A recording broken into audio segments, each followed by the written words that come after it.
دیپک کومار خلاف چې دینو ترکند پولیسو چې دینو هغه اف آی آر کټ کو او سره د پیملې سره ټول خاندان چې دینو په هغه باندې اف آی آر کو څنګه چې تاسو ته پته ده دیپک کومار چې دینو یو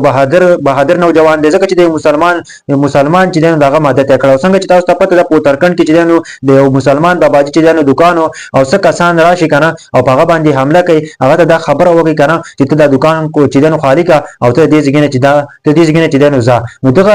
دیپک کومار چې دینو دا ولګي دا مخه تراشي او دغه باباجي چې دینو مدد وکي او دغه باباجي چې دنه مخ ته راشي چې دی باباجي ته بسو کې هیڅ هم نه وای دا یو مسلمان دی لاول انسانيت ته ورسته چې دنه مذهبونه ورسته دي ملګرو دیپک کومار چې دنه خپل نوم محمد دیپک کومار خو دی او دا خبره ټول ته وګړه چې لاول انسانيت ته یو کس چې دی باباجي چې دنه لاس هم نشي ورغله داغه نه پس چې دی نو وس چې دنه ترکند چې کوم پولیس دی دیپک کومار چې دنه په دې باندې اف آی آر هم کړی دی او دې چې کوم په ملي دنه په دې باندې اف آی آر هم کړی دی ملګرو وس چې دنه هغه جیل کې په دې وجه باندې چې داغه د مسلمان مدد وکړو یو انسانيت پکې و ځکه کنه چې د مسلمان مدد وکړو دا خبره وکړه چې لاول انسانيت ضروري دی ورسته مذهبونه ځکه چې په خپل خدا مسلمان ویل نه یم ویل چې دی لاول مذهبونه ومنګه ورسته چې دنو مذهبونه وی لاول چې دنو انسانيت ته ملګرو دا واقع په انډیا کې راغلی و د باباجي په دکان باندې چې دنو څه کسان راشي او هغه چې دنو هغه د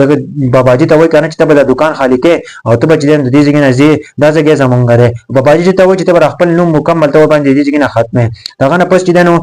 محمد دیپک کومار راشي او هغه چې د دې مخه تراشي چې کم کس چې وللاس ورلو نو زه به داغه نه لاس کټ کوم او زه به سره داسې کار وکم چې تاسو سوچ هم نشئ کولای داغه نه پس چې اوس په هغه باندې پایر شوی دی او ترکند پولیس چې په هغه پسې او هغه چې اوس گرفتاری سره د پیملای ځکه چې زیاته ذکر چې هغه د مسلمان مدد کړل دی نو موږ له هم پکاره چې موږ سپورټ وکړو محمد دیپک کومار چې هغه وس د او ترکند چې کوم پولیس دي نو هغه گرفتاری او هغه به چې نو ستانه ته وړي مرګ په دې باره کې سوال کوم کمنټ ضرور وکړئ انسانيت لاول ضروری دی دغه نه پس چې نو مذهبونه ورسته دي ځکه چې لاول انسانيت ضروری دی کنه ځکه چې هغه د انسان د مسلمان قدر وکړو د مسلمان له عزت ورکړو د مسلمان حفاظت وکړو نو موږ له هم پکاره چې دی आवाज ورچوت کوي او د چې نو ترکند چې کوم پولیس دي نو ډیر زیاته وکړو ځکه چې هغه د بهادری یو مثال قائم کړی دی دغه نه پس چې نو هغه وس گرفتاری په دې باره کې سوال کوم کمنټ ضرور وکړئ